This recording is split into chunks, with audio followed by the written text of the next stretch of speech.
Good morning. My name is Ludi, and I will be your conference operator today. At this time, I would like to welcome everyone to the Karyopharm Therapeutics fourth quarter and full year 2025 financial results conference call. There will be a question-and-answer session to follow. Please be advised that this call is being recorded at the company's request. I would now like to turn the call over to Brendan Strong, Senior Vice President, Investor Relations. Please go ahead. Good morning, and thank you all for joining us on today's conference call to discuss Karyopharm's fourth quarter and full year 2025 financial results and recent company progress. We issued a press release this morning detailing our financial results for the fourth quarter and full year 2025.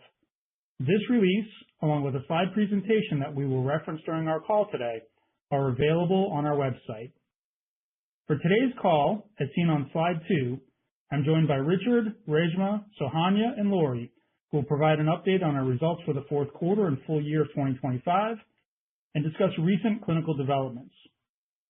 Before we begin our formal comments, I'll remind you that various remarks we will make today constitute forward-looking statements for purposes of the Safe Harbor provisions under the Private Securities Litigation Reform Act of 1995, as outlined on slide 3.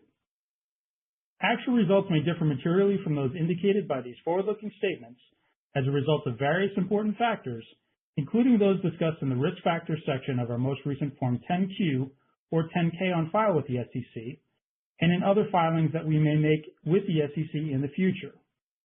Any forward-looking statements represent our views as of today only. While we may elect to update these forward-looking statements at some point in the future, we specifically disclaim any obligation to do so, even if our views change. Therefore, you should not rely on these forward-looking statements as representing our views as of any later date. I'll now turn the call over to Richard. Please turn to slide 5. Thank you, Brandon, and good morning, everyone. Thank you for joining us today. Here in 2026, Karyopharm is in a defining phase, marked by important late-stage clinical milestones, continued disciplined execution, and the opportunity to meaningfully expand the impact and scale of our oncology franchise. Today, selinexor has an established, durable commercial foundation in multiple myeloma within a highly competitive treatment landscape. That business continues to support the company and provide important experience as we advance into new treatment areas. Looking ahead, we see the most significant near-term driver of value in myelofibrosis, with endometrial cancer representing a subsequent opportunity to further expand the franchise. In myelofibrosis, we remain on track to share top-line data from our phase 3 SENTRY trial in March. SENTRY was designed to address a clear unmet need by evaluating selinexor as part of a combination approach in a setting where treatment options remain limited. Over time and through clinical experience, we've meaningfully optimized how selinexor is used, including dose refinement and proactive supportive care, resulting in a more manageable and predictable tolerability profile. As we approach this important data readout, our organization is energized and well-positioned to deliver on this opportunity.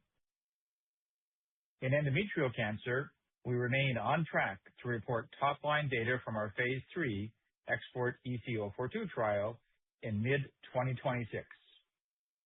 This biomarker-driven program targets a defined patient population with limited effective treatment options and represents an important opportunity to expand the long-term commercial profile of the franchise beyond hematological malignancies. From a financial perspective, we continue to manage the business with discipline. As previously disclosed, our cash runway extends into the second quarter, which aligns with key near-term clinical milestones. We have been deliberate in how we sequence spend across the portfolio, and we are actively evaluating a range of financing and strategic options to maintain flexibility and align capital decisions with value creation. With that context, I'd like to first turn the call over to Reshma, our Chief Medical Officer, who will provide a detailed update on our clinical programs and upcoming milestones. Following Reshma, Sohanya, our Chief Commercial Officer, will discuss how we are preparing from a commercial and go-to-market perspective.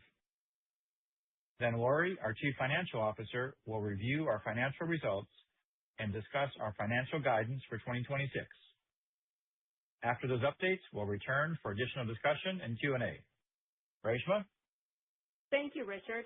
I'm incredibly excited by the near-term opportunity to read out 2 phase 3 trials that could establish new standards of care in 2 areas of high unmet need. Let's start with myelofibrosis, where we will have data next month. As seen on slide 8, I'd like to emphasize the substantial need for new treatment options for patients with myelofibrosis. JAK inhibitors are the only approved therapies, and while they may decrease symptom burden and lead to very modest spleen reduction, relevant JAK inhibitors, including ruxolitinib, the standard of care in frontline myelofibrosis, do not target all of the relevant pathways implicated in myelofibrosis, including NF-kappa beta, P53, and fibrosis-inducing pathways. As a result, frontline treatment with monotherapy JAK inhibitors do not adequately address the relevant drivers of pathogenesis in myelofibrosis. On slide 9, our confidence in selinexor's potential in myelofibrosis is based upon a substantial body of preclinical, non-clinical, translational, and clinical efficacy, as well as safety data sets. These data suggest XPO1 inhibition is a key mechanism that may facilitate potential synergy with ruxolitinib and other drugs relevant in myelofibrosis. This multi-targeted approach enables treatment of the underlying mechanisms that lead to myelofibrosis and we believe may lead to meaningful efficacy across the key treatment drivers, as well as a generally safe and manageable side effect profile.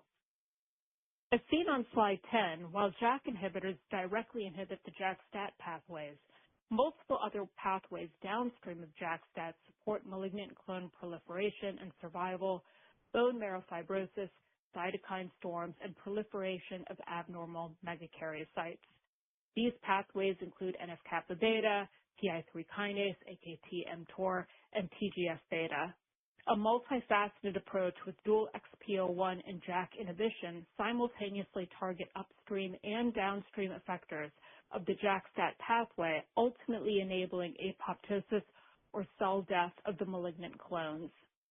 Let's now focus on the key treatment drivers in myelofibrosis, as seen on slide 11. Spleen reduction, symptom improvement, and lower rates of grade 3+ anemia. First, spleen volume reduction. Note that only approximately 1/3 of patients achieve a spleen volume reduction of greater than 35% with ruxolitinib alone. In contrast, our phase 1 data suggests that the combination could more than double the SVR35 rate at 79%. Second is symptom improvement. Data from this trial also showed an average 18.5-point improvement in absolute TSS at week 24 relative to baseline, which suggests this combination could provide a meaningful improvement over the 11 to 14 points achieved by patients on ruxolitinib as observed in the phase 3 Manifest-2 and Transform-1 trials. Keep in mind that our 18.5-point improvement excludes fatigue, whereas the numbers from the other trials include fatigue, so in reality, the difference could be even greater. Third is lower rates of grade 3+ anemia. The data that we presented in June at EHA from our phase 2 035 monotherapy trial showed lower rates of all grade and grade 3+ anemia for the selinexor arm as compared to physician's choice in myelofibrosis patients previously treated with JAK inhibitor therapies. Our initial blinded safety data from the first 61 patients enrolled in Sentry also suggests lower rates of grade 3+ anemia when selinexor is combined with ruxolitinib compared to historical ruxolitinib data. Meaningful improvement of these treatment drivers require disease modification or elimination of the underlying mechanisms leading to development of an enlarged spleen, constitutional symptoms, and worsening cytopenias. Data observed from selinexor monotherapy studies in a pretreated myelofibrosis population, as well as our phase 1 combination data in JAK inhibitor-naive myelofibrosis, suggests meaningful reductions in key cytokines critical to myelofibrosis pathogenesis, symptom development, and anemia, as well as improvements in bone marrow fibrosis, increases in erythroid progenitors, and mutational burden. Improvement in these markers of disease modification may explain why selinexor alone and in combination may lead to improvement in the key hallmarks of the disease, including enlarged spleen, cytopenias, and symptoms. Turning to slide 12, we are eagerly awaiting the readout from our phase 3 SENTRY trial next month. As we have previously discussed, we believe that we have done everything within our control to optimize SENTRY to success, including focusing on the relevant symptom domains in the analysis of TSS that can be most accurately evaluated in a randomized trial, analyzing TSS by estimating the mean change in TSS at week 24 relative to baseline, also referred to as absolute TSS, as well as recruiting a more symptomatic patient population. As previously discussed, the mean baseline TSS without fatigue in approximately 350 patients is approximately 22.5, which could be the highest baseline TSS observed in a frontline myelofibrosis phase 3 trial. Depending on the outcome of our data in myelofibrosis, we also have a significant opportunity to expand into other myeloproliferative neoplasms, as outlined on slide 13. This includes the potential to expand into polycythemia vera and essential thrombocythemia with eltanexor, our leading next-generation XPO1 inhibitor. Let's now turn our attention to endometrial cancer on slide 15. In the phase 3 XPORT-EC-042 trial, the number of PFS events observed to date are consistent with our projections, giving us confidence in our ability to share top-line data in mid-2026. In light of the near-term proximity of these data, I wanted to go back and remind everyone about the treatment landscape, our data from our last trial, and recap our current trial design. Our phase 3 trial is recruiting patients with p53 wild-type endometrial cancer. Given that checkpoint inhibitors are entrenched in the treatment landscape for patients with dMMR tumors, the trial has been updated to first evaluate the primary endpoint of PFS in patients with p53 wild-type pMMR tumors or p53 wild-type dMMR tumors, but medically ineligible to receive a checkpoint inhibitor. If positive, PFS will then be evaluated in all patients with p53 wild-type tumors. As discussed previously, the long-term follow-up data from our phase 3 SIENDO trial indicated that women in the exploratory subgroup with p53 wild-type endometrial cancer and pMMR tumors, roughly half of all patients, experienced a progression-free survival with selinexor as a maintenance therapy following chemotherapy, which exceeds the overall survival that checkpoint inhibitors have demonstrated in the same population. Let's review some of our long-term follow-up data from our last phase 3 trial in endometrial cancer. Slide 16 shows a very encouraging signal in the p53 wild-type subgroup with a hazard ratio of 0.44 and a median PFS benefit of 28.4 months, largely due to the early separation of the curves. These data have only strengthened with time and suggest a similar trend may be observed in our ongoing phase 3 trial. These results were even more impressive in the subgroup of patients with p53 wild-type pMMR tumors. As shown on slide 17, the long-term follow-up data from this pre-specified exploratory subgroup showed a hazard ratio of 0.36 and a median PFS benefit of 39.5 months. Similar to the broader p53 wild-type subgroup, the PFS benefit has only improved with increased follow-up. Slide 18 shows the safety profile at the time of the long-term follow-up, which is something that we will expect to improve when we report data from our ongoing phase 3 trial. As you look at these data, keep in mind that SIENDO was evaluating 80 milligrams of selinexor once weekly, and while antiemetics were used at times, the mandated use of dual antiemetics during the first 2 cycles of therapy was not part of the clinical trial protocol. This is a key difference when you think about the design of our current phase 3, where we are using a lower dose of selinexor at 60 milligrams once weekly, and dual antiemetics are mandated during the first 2 cycles of therapy. That takes us to slide 19, which contains the trial design of our phase 3 EXPORT-EC-042 trial, where selinexor 60 milligrams is being evaluated as a maintenance therapy in patients with p53 wild-type endometrial cancer. The primary endpoint for the trial is progression-free survival as assessed by the investigator. As I mentioned earlier, event accrual is consistent with our projections, and we remain on track to share top-line data in mid-2026. I am incredibly excited by the opportunity presented by both of these phase 3 trials to establish new standards of care in two areas of high unmet need. I will now turn the call to Sohanya. Thank you, Reshma. As shown on slide 21, our commercial organization executed well in 2025 within the highly competitive multiple myeloma market. XPOVIO net product revenue grew to $32.1 million in the fourth quarter of 2025 and $114.9 million for full year 2025. We expect to continue to deliver revenue growth this year and are guiding towards $115 million to $130 million of XPOVIO net product revenue in 2026. Demand for XPOVIO was consistent year over year in 2025, with the community setting continuing to drive approximately 60% of total U.S. sales. XPOVIO continues to be positioned in both the community and academic settings as a flexible therapy with a differentiated mechanism of action, oral convenient option. Additionally, given the emergence of new T-cell engaging therapies and our growing body of evidence around the role of selinexor in potentially preserving the T-cell environment, XPOVIO continues to be utilized in the peri-T-cell engaging therapy setting. Let's turn to slide 23.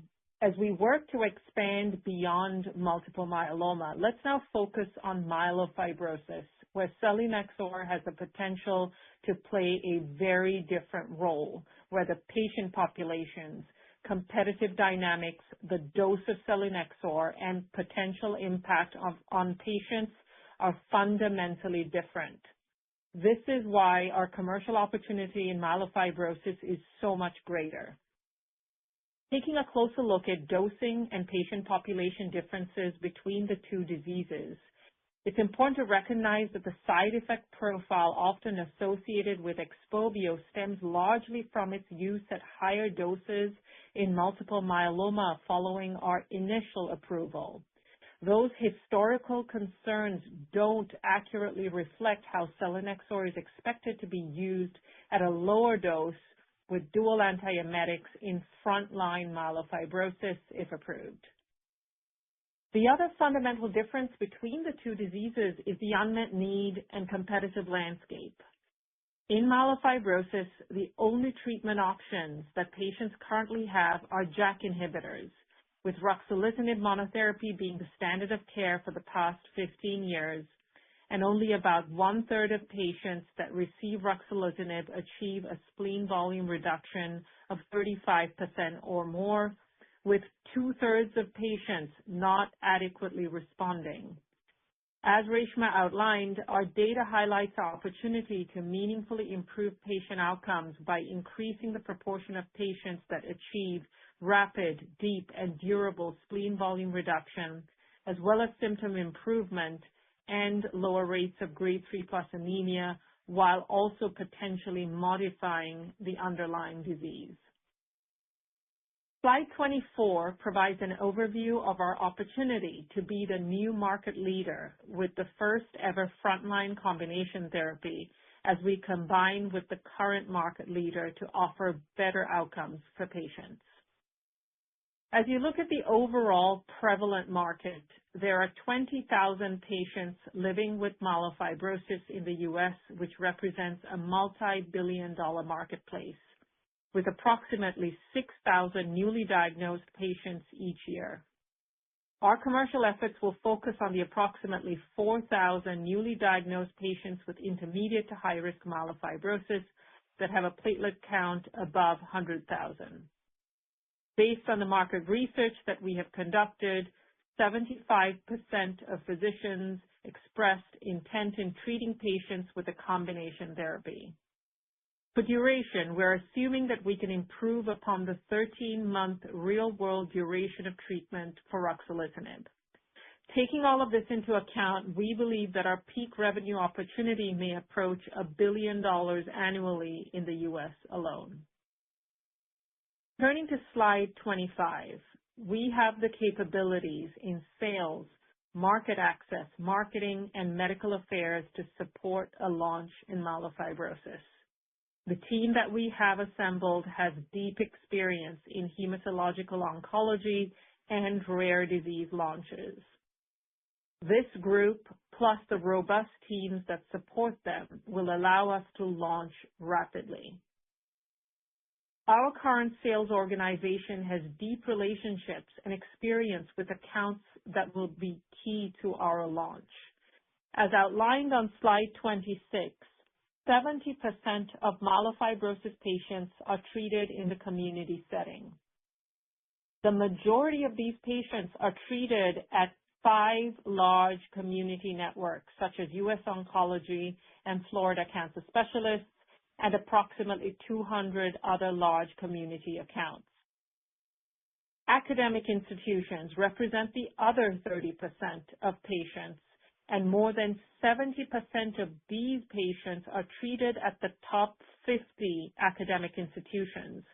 Importantly, a majority of the top 50 academic institutions are participating in Sentry and/or Sentry 2. So the clinical care teams that work with myelofibrosis patients in these institutions are already very familiar with selinexor plus ruxolitinib for frontline myelofibrosis patients. As we focus on the concentrated group of accounts outlined on this slide, we believe this will allow us to launch rapidly. Turning now to slide 27. We're energized by the opportunity to reshape frontline myelofibrosis treatment by pairing selinexor with the current standard of care. Today, 2/3 of patients still fail to reach SVR35 on ruxolitinib, an unmistakable unmet need. Our selinexor ruxolitinib combination is a convenient all-oral regimen. Our teams are already engaging the key accounts, positioning us for a fast, efficient launch. Just as importantly, selinexor fits seamlessly into existing workflows. No new testing, no operational hurdles, no disruption to how patients receive care. That simplicity makes adoption far easier. With positive data and regulatory approval, we'll be ready to drive rapid, meaningful uptake and deliver a therapy with the potential to change the trajectory for patients. Now I will turn the call over to Lori. Good morning, everyone, and thank you, Sohanya. Turning to our financials on slide 29. Total revenue for the fourth quarter of 2025 was $34.1 million, an increase of 11.8% compared to the fourth quarter of 2024. For the year, total revenue was $146.1 million, a slight increase from 2024. U.S. XPOVIO net product revenue for the fourth quarter of 2025 was $32.1 million, an increase of 9.6% compared to the fourth quarter of 2024. For the year, U.S. XPOVIO net product revenue was $114.9 million, an increase of 1.9% from 2024. Gross to net provisions for XPOVIO were 26.9% in the fourth quarter and 31.2% for the calendar year 2025. License and other revenue was $2 million in the fourth quarter and $31.2 million for the full year 2025. Keep in mind, our full year revenue included $15 million of R&D reimbursement from Menarini, and 2025 was the last year we will receive this reimbursement. The remaining $16.2 million in 2025 was related to royalties or milestones earned from our international partners, including Menarini. Turning to expenses. We remain disciplined in managing operating expenses and allocating capital to our pipeline. This focus continues to translate into solid quarterly and full-year financial performance. Research and development expenses for the fourth quarter of 2025 were $27.7 million, a decrease of 17% from the fourth quarter of 2024. For the full year, research and development expenses were $125.6 million, a decrease of 12% from 2024. These decreases were driven largely by lower personnel costs following previously implemented cost reduction initiatives and focused clinical trial expenses as we prioritize capital allocation to our phase 3 myelofibrosis and endometrial cancer programs. Selling, general, and administrative expenses were $22.8 million for the quarter, a decrease of 16% compared to the fourth quarter of 2024. For the full year, SG&A expenses were $105.2 million, a decrease of 9% from 2024. These decreases primarily reflected the continued benefits of our cost reduction initiatives. Taken together, our loss from operations improved by approximately 43% in the fourth quarter of 2025 compared to the fourth quarter of 2024, and improved 24% in the full year 2025 compared to 2024. Interest expense was $12.6 million in the fourth quarter and $45.8 million for the full year. Both amounts were an increase from the comparable periods in 2024, reflecting higher outstanding debt and higher interest rates as part of our refinancing in October. Other expense was $10 million in the fourth quarter of 2025, compared to $10.1 million of other income in the fourth quarter of 2024. For the full year, other income was $0.2 million compared to $28.4 million of income in the full year of 2024. This non-operational item is primarily driven by reoccurring non-cash fair value remeasurements of embedded derivatives and liability classified common stock warrants related to the refinancing transactions completed in the second quarter of 2024 and the fourth quarter of 2025. This, combined with the $62.4 million loss on the extinguishment of debt in 2025, compared to the $44.7 million gain on the extinguishment of debt in 2024, were the primary contributors to the higher net loss and lower earnings per share in 2025 versus 2024. Importantly, both items are non-cash and non-operational in nature.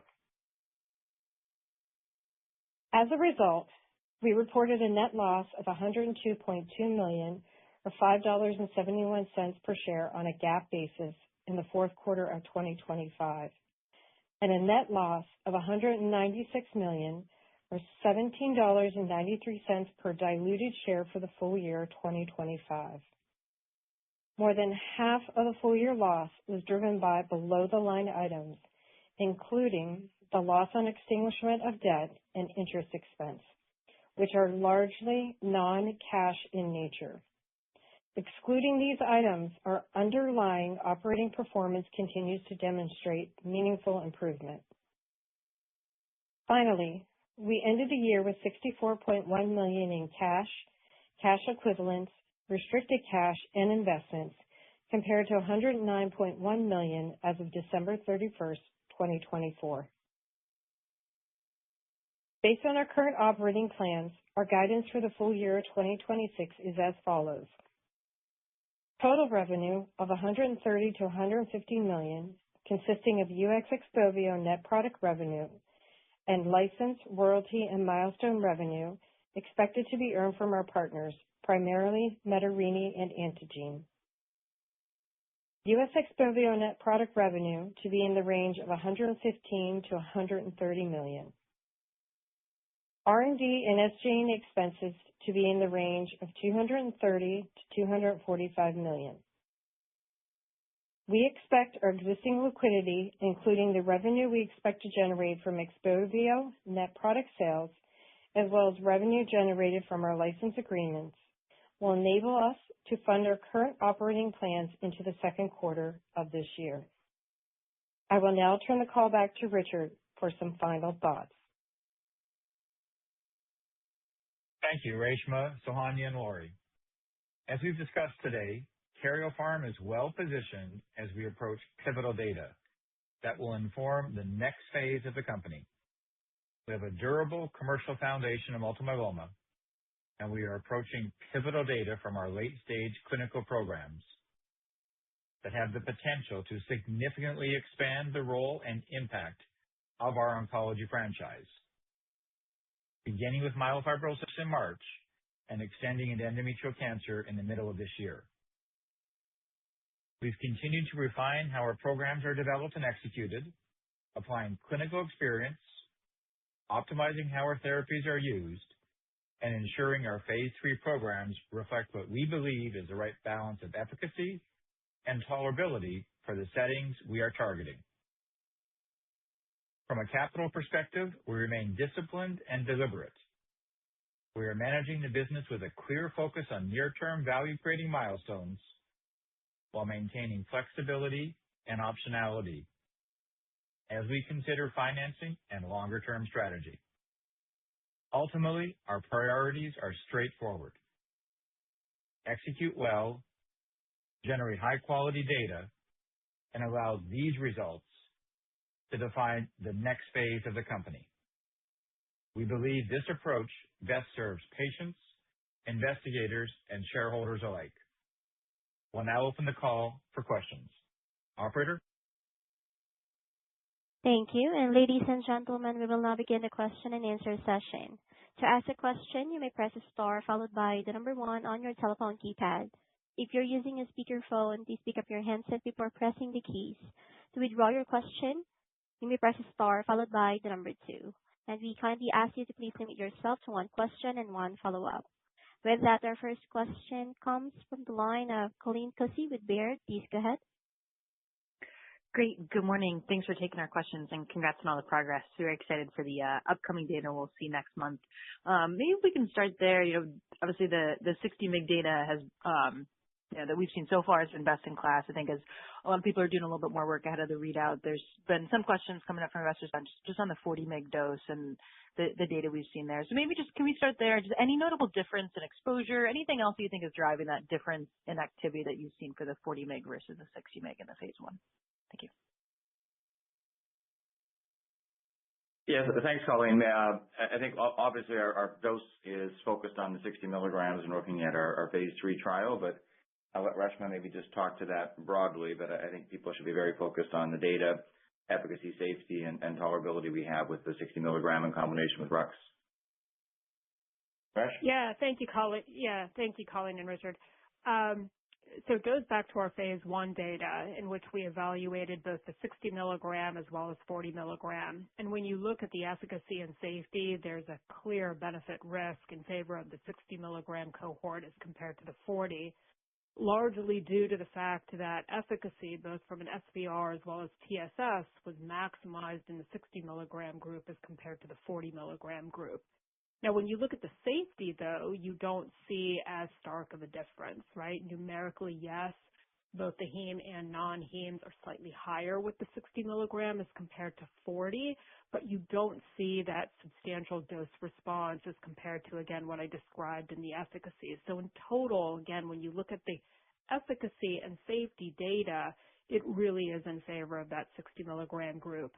Then layer in the pharmacokinetic data, and there too exposures are higher with that 60 milligram group as compared to the 40. So really the totality of the data from the clinical efficacy, safety, clin pharm, and then of course we've got multitude of preclinical data, translational PD markers that really suggest that 60 milligrams is the right dose in myelofibrosis, hence the reason that we've taken that forward in our phase 3. Great. That's super helpful. Thank you. And then obviously you guys are the first potential combination in frontline MF, which is an exciting opportunity. Novartis, a potential competitor, potentially just kind of announced some new plans moving forward in MF. Just kind of curious your thoughts on the read-through there. Would think obviously follows your strategy of enrolling highly symptomatic patients, but just curious your thoughts on the read-through there. Yeah, thanks, Colleen. I think you highlighted it. It does talk to the importance of having the right patient population in the trial, which I think we've delivered very well. And overall, really, the continued investment in myelofibrosis space really talks about the unmet need and the significant value that's seen in the myelofibrosis market. So, I think as we look at it, regarding the EU, I think Novartis has indicated they may be moving forward and filing there. That may indicate that the EU regulatory agencies are more focused on SVR35 and potentially showing, more regulatory flexibility, less focused on symptoms. But, given our top line readout data is going to happen in March, we would look to be filing rapidly with our data, obviously engaging in both the U.S. and globally. And so I think this really gives us the opportunity to establish ourselves pending positive data as a standard of care in frontline myelofibrosis. Given the fact that Novartis has indicated that they would run another trial for the U.S., that trial wouldn't read out for a number of years and gives us a significant amount of time to establish ourselves well and become the standard of care in frontline myelofibrosis.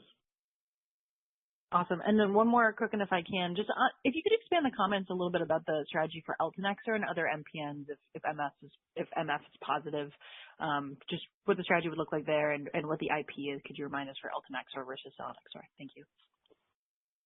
Yeah, I'll take the first question and then I'll pass over the IP to Richard. But eltanexor is a second-generation XPO1 inhibitor. So just like selinexor, it too is going to inhibit XPO1. It has a couple of differentiating properties, specifically lower IC50s as well as lower penetration through the blood-brain barrier that has opportunities to lower the dose, potentially dose more frequently, also have a better safety profile. Eltanexor has already been evaluated in a phase 1/2 trial, so we do have some, very encouraging preliminary data, albeit in other tumors outside of the MPNs. I think where we look as the next opportunity is to go beyond MF, right? We know that MF is just one of multiple MPNs. We've got some really interesting preclinical data that also suggests that XPO1 may be relevant in other MPNs, including PV as well as ET. And so that, I think, would be our next opportunity, is to expand again beyond MF and start to look at some of these other more chronic diseases like the ones that I just mentioned. Yeah, and from a patent perspective, obviously it's early days yet with regards to our overall strategy there. But, right now with eltanexor, the patent, it goes into mid-2034. But as a reminder, we haven't yet applied for any patent term extension or patent term adjustment, which would extend it, into 2039. So lots of opportunity for us as we continue to move forward and develop in that space. Great. Thanks so much for taking our questions. Excited for the data next month. Thanks, Colleen. Thank you. And the next question comes from the line of Yanni Souroutzidis with Cantor. Please go ahead. Hi, folks. Appreciate the updates here. Great to see the progress and the timelines remain intact. Just had a question with regards to the blinded safety data, and just given that you've been able to provide baseline characteristics on a blinded basis with the trial now fully enrolled, curious if there's been an opportunity to kind of refresh that look and if there's been any kind of material change there with regards to discontinuation rates or other A's like the nausea, anemia, and thrombocytopenia. Hey, Yanni. Thanks for the question. So no, we haven't updated anything beyond what we've publicly disclosed in the past. So, what we've said in the past is, the baseline demographics is disclosed in the ASH abstract, which included approximately 320 patients, was very consistent with our expectations for a population to be enrolled in a frontline myelofibrosis. With that said, though, we did have an opportunity to update the TSS in approximately 350 patients. Again, something that I've commented before in the past. And that TSS evolution, that baseline TSS evolution without fatigue is, again, really nice. It's approximately 22.5, potentially could be the highest baseline TSS, which is something that we were actively striving for throughout the clinical trial. In terms of the blinded safety data, no, we haven't done a refresh. We're looking forward to the data next month, where we can definitively look at the data across the two arms. Those two, I think, are very encouraging and potentially suggest that patients treated with the combination could have lower grade 3 plus anemia. This is again based upon extrapolations relative to historical ruxolitinib data, as well as very manageable non-heme toxicities, including the GI toxicities, nausea, as well as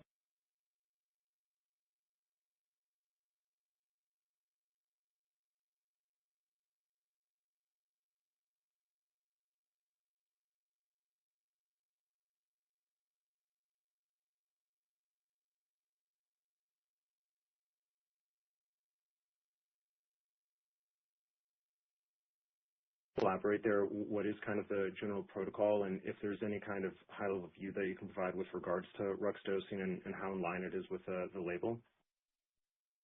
Absolutely. So the CELI dose can be reduced. So it can go from 60 to 40 to 20.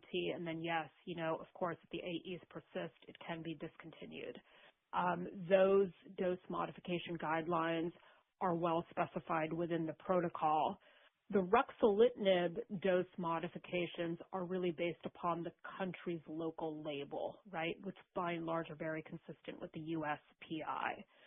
So the starting dose is going to be based upon the patient's baseline platelet count, and then any kind of dose modifications, including reductions, interruptions, and even discontinuations, again, should be followed per the U.S. PI. So we're very strict about that in our protocol. Now, given the fact that this is a combination therapy, what we suggest to our investigators is to modify based upon what I call the flavor of the AEs. So if a patient first experiences a hematologic toxicity, for example, anemia, thrombocytopenia, very well described for ruxolitinib, we guide them to modify the ruxolitinib dose first, again, per the USPI. If they experience a non-heme toxicity, then we suggest that they modify selinexor dose. So we try to keep it very easy for the investigator, just based upon the kind of AE that the patient experiences. Got it. Okay. And one last quick one. Just with regards to SENTRY-2, could you comment there a little bit on just kind of the strategic thought there and kind of the utility of that data and what you're hoping to show and how that might tie in with, future label expansions within MF? Yeah, I can talk to that. Yeah, I mean, overall, obviously, our registration-enabling trial is our phase 3 frontline combination with ruxolitinib. But really importantly, when we look at the overall efficacy and I think the activity of selinexor, we've seen in a number of our trials really strong monotherapy data. And also, we do know that it's important to be able to expand beyond ruxolitinib in the future, potentially with selinexor to really play a foundational role across myelofibrosis first and potentially across other MPNs. So our phase 2 is really one where we're letting patients start at platelets greater than 50,000, so 50,000 and above, as we just modified the protocol. And within that, it's starting with selinexor as a treatment monotherapy, and then you have the opportunity for patients to be able to add on other JAK inhibitors depending on the need. So they may not need to, but if they do need to, they can add on their JAK inhibitors. And we do know that selinexor is a drug that's able to be partnered with many other drugs. So I think, pending positive data with our phase 3 frontline combination with Rux, our view would be, to read out the phase 2 data and look at that as an opportunity to really expand from a guideline perspective and enable physicians much more flexibility and the opportunity to establish, selinexor in combination with multiple JAK inhibitors and or selinexor to be able to treat patients potentially as a monotherapy. But again, that's an opportunity to expand in the future and an area that I think we're quite excited about and is moving forward well. Anything you would add on to that, Reshma? No, nothing. That's great. Perfect. All right, guys. Really appreciate the updates and best of luck here in the near term. Thanks, Yanni. And the next question comes from the line of Brian Abrahams with RBC Capital Markets. Please go ahead. Hey, good morning. Thanks for taking my question, and look forward to an exciting next couple of months.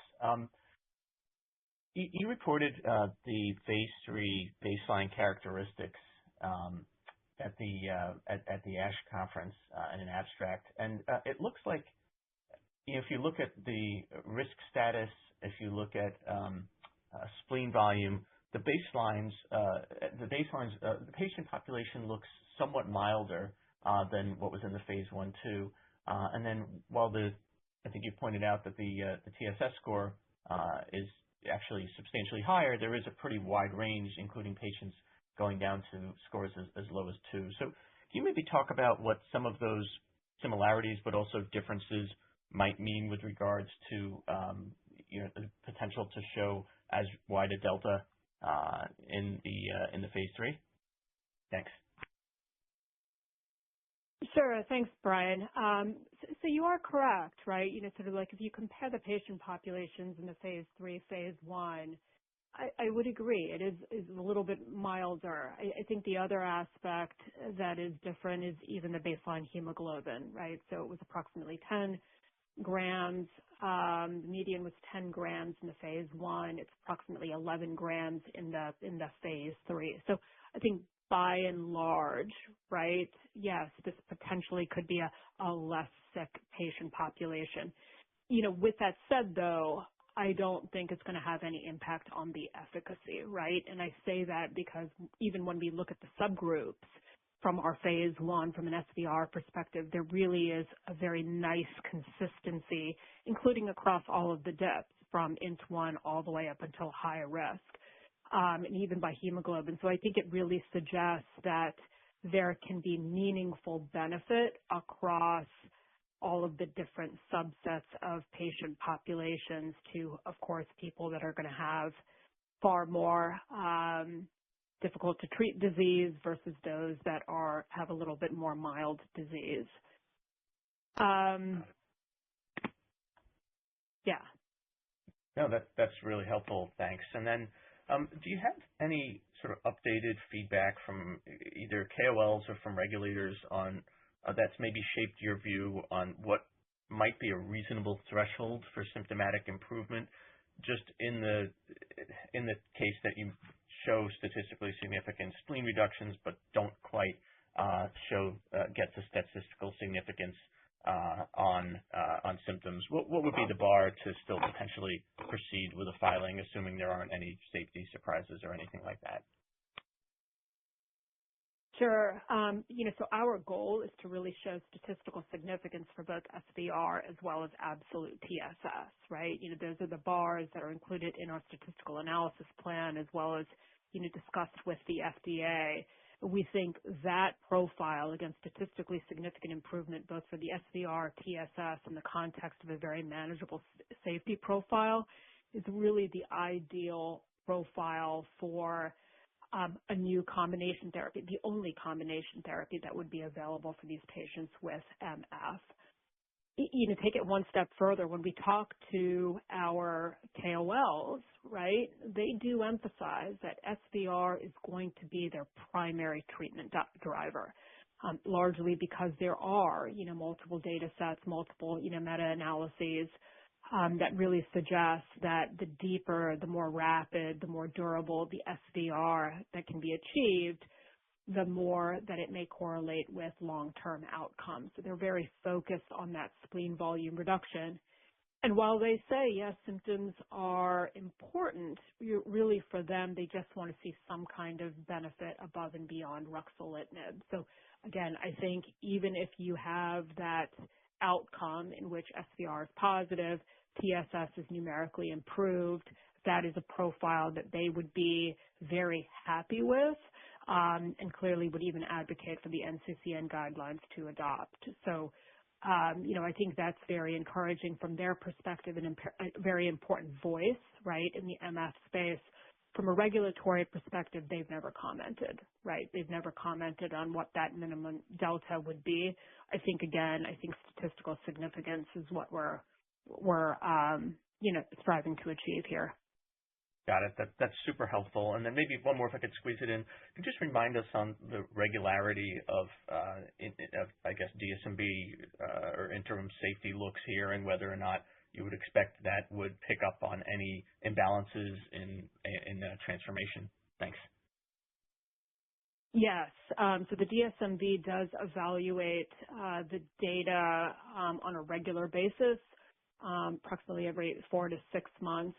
It's something that we do across all of our clinical trials. And yeah, they would. They get the totality of the safety data from all AEs, grade 3, 4, SAEs, and of course transformations as well. So far, they haven't mentioned anything. And as I mentioned previously, even with the futility analysis, right, they did suggest that this study continues without modification. Thanks again. Thank you, Brian. And the next question comes from the line of Maury Raycroft with Jefferies. Please go ahead. Hi, good morning. Thanks for taking my questions. Maybe as a follow-up to one of the earlier ones, for the 61 patients in the futility analysis group in Sentry, what can you say about dose reductions you saw for selinexor and/or ruxolitinib? And even though you've been clear that we shouldn't rely too much on extrapolating based on these patients, can you contextualize how the dose reductions compared to your phase 1 and how the Rux dose reductions could compare to other myelofibrosis phase 3 studies? Sure. Great question, Maury. So I haven't commented on the dose reductions from the first 61 patients, specifically for the ruxolitinib, largely because, as you know, the starting dose is going to be very variable, again, based upon the patient's baseline platelet count. Extrapolating, the Rux dose intensity and the dose reductions in the context of a blinded safety data where that starting dose is very variable, again, can be very challenging. And so, again, it's not meaningful output at this time. Let's just wait until the top line data. With that said, though, we have mentioned that the selinexor dose intensity, so whether it's selinexor or placebo, does look really good. And amongst the 61 patients, the mean relative dose intensity was greater than 95%. Got it. Okay, that's helpful. And maybe just 2 quick clarification questions. For the first 61, for the 61 patients, is there anything more you could say about where those patients were recruited from, which regions they came from? Sure, they were globally, so they're globally recruited, primarily North America as well as EU. And probably a few more. I don't have the exact numbers, I will say, but I anticipate more patients coming from North America just because those were the first sites activated. But yeah, just assume that this is going to be a population largely recruited, again, within Europe as well as North America. Got it. Okay. And knowing that the data is going to be in March is really helpful. Just wondering if you're saying whether it's going to be earlier or later in March. No, we think guiding to March is pretty strong. So we feel very good about that and continues to progress well, and we'll read the data out in March. Got it. Okay, thanks for taking my questions. Thanks, Maury. And your next question comes from the line of Jonathan Chang with Leerink Partners. Please go ahead. Hi, guys. Thanks for taking my question. Just one. What are the key reasons for confidence in hitting on the TSS endpoint of the Sentry study? Thank you. Sure, Jonathan. Great question. I think there's multiple different aspects that give us confidence. So, I go back to, the studies, the phase 1 study's original secondary endpoint was TSS 50, right? And when we had the opportunity to look at TSS 50 amongst that ITT, numbers were quite strong at approximately 59% relative to historical ruxolitinib data that have read out, sort of in the mid-40s. So a really nice improvement there. We then looked at absolute TSS, or the observed mean change at week 24 relative to baseline. These are going to be the actual values, not estimated, which is what is going to be coming from the phase 3. Those numbers, too, very strong with an 18.5 improvement, substantially better than what's, again, been described for ruxolitinib, where the improvement was only 11 to 14 points. So from a clinical perspective, you really have evidence of meaningful TSS improvement from both TSS 50 as well as absolute TSS. Now, the other part that really should be taken into consideration is the cytokine data, right? So I mention that because we know that the pro-inflammatory cytokines is what really drives the symptom development in the first place. And when we look at cytokine levels on treatment relative to baseline, regardless of whether you look at it from the phase 1 population, which was JAK naive treated with the combination, or even from our monotherapy study in which we evaluated selinexor as a monotherapy in that previously treated population, you really see very meaningful and rapid reductions in those cytokine levels as early as week 4. So the fact that you see that cytokine decrease, again, explains why you also see that associated clinical benefit. So I think really those are going to be the key reasons why I have that confidence. I think the other aspects that we can't lose sight on is the FDA gave us the opportunity to change out the endpoint, right? From TSS 50, which we know is very crude measurement of symptom benefit, to a much more sensitive methodology in absolute TSS, which is, again, going to look at that mean change over time. And then the last part that I'll just emphasize is that we are looking at TSS without fatigue. And the reason we are doing that is, again, there's precedence with evaluating without fatigue. It was established by both ruxolitinib as well as fedratinib, but we also know that fatigue, it's just a very, very difficult domain to meaningfully evaluate. So I think, again, being able to incorporate absolute TSS without fatigue as the key measure of improving symptoms is really a significant opportunity to be able to show that significant improvement relative to Rux alone. And then, Jonathan, I'll just close that. I think as Reshma has talked to, we feel very good about that. And then, as we've said, feel very pleased with the patient population we've enrolled. Right? It's consistent with the population we had planned. And as we set our targets to ensure we had, a meaningful baseline TSS, we've delivered on that with the TSS scores, that appear to be higher than Manifest and substantially higher than Transform, which again is what we intended to do. So I think we've set up the trial as well as we could and are extremely excited about reading this out next month in March. Understood. Thank you. Thanks, Jonathan. And we have no further questions at this time. I would like to turn it back to Richard Paulson for closing remarks. Thank you, operator, and thank you everyone again for your time and your continued interest in Karyopharm. As you just heard, we are extremely excited to be reading out our top-line phase 3 data in the frontline myelofibrosis with selinexor in combination with Rux, and we look forward to engaging with you in March as we read that out. Thank you for joining us today. Thank you for that.